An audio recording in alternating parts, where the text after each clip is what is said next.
1. Death without dignity. Like a Sufjan Stevens song, minus the comforting Midwesternality, plus the twisted externality of a human life, or 2.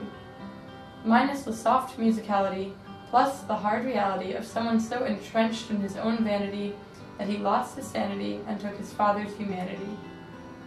What might be the worst thing of all is the heartless banality, the sheer unoriginality of the lists you can make. Like this one, how to take advantage of someone. Step 1, make sure they're powerless. Take away their time, make their hours less. Step 2, make them believe that no one loves them, make them alone, condemn them to the cluttered mayhem of lonely minds, make them quarantined, make them resigned. Step 3, and speaking of resign, make them re-sign everything. Wring whatever you can from the accumulation of 50 years of love and labor. Step 4, and take away their neighbors, their friends, take them away from each other. So that 1 year after Safta dies from a broken hip, Grandpa dies from a broken heart. 1 year after Safta falls and her fragile old lady body slows to the pace of her fragile old lady mind, Grandpa falls into the same bind. 2. Sometimes I wonder if I appropriate my own sadness, take the tears I'm crying for one thing and give them to something I've cried about less. In this story, it's all mixed up.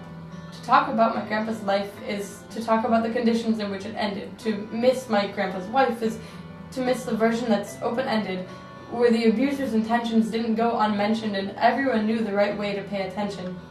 There is no purity of missing. It's all mixed up in the endless impossibility of fixing, of grief to reality, of sorrow to the actuality of my dad's commitment to finding the footprints of the crimes his brother committed. 3. The night my uncle laid hands on my brother, the police came, and after we said we didn't want to press charges, the cop said, "Well, it's Christmas Eve and you guys are a family. Just try to work it out." The only words I could find in my head in response to the least useful advice that's ever been said: "We don't even celebrate Christmas, and you can take your shitty wishes away from the set of witnesses." 4. It's an empathy exam. Someone once close to me said they were disturbed by the fact that I didn't want to feel empathy for this man. I am toggling between what is required of us as human beings and what I feel towards this human being, which is 1. Confused, 2. Disgusted, 3. Anger, 4. Injustice. I don't want to empathize with him because it would mean I can make sense of what he has done. To my grandparents, to my dad and his sisters, to the grandkids, and to everyone I haven't listed. And I don't want to be able to understand how someone can do that to any human being, let alone their own dad. How all of this is in the hands of this abusive Uncle Dan. 5. And most of all, I don't want it to be about what's in his hands. My grandpa's hands were special on their own. The day he got into Harvard, he fell 4 stories through a roof to come crashing down on the other side.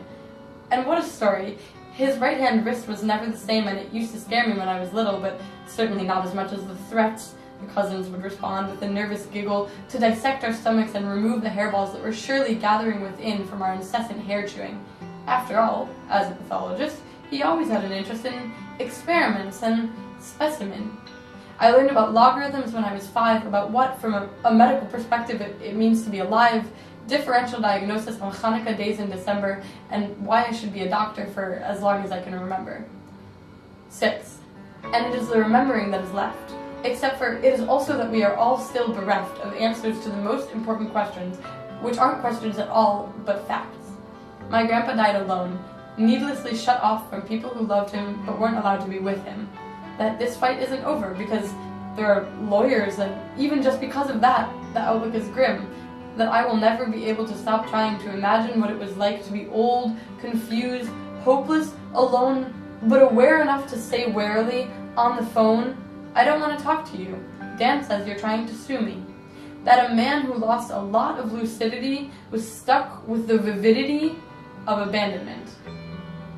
That the one thing that shone through the gray matter made meaningless by lack of stimulus was that the people who were supposed to love him apparently did not.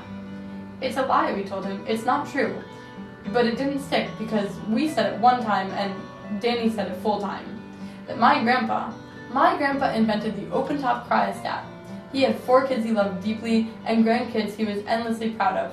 He still had a full head of black hair at age 80. That my grandpa lived the last years of his life at the complete mercy of someone who had no mercy. 7. I want the end of this poem to be about my grandpa, because I don't want to let Danny have won. Grandpa, as we say, may your memory be for a blessing, and blessed is our God. But most of all, as my sister said, may there be peace upon you. God knows you deserve it.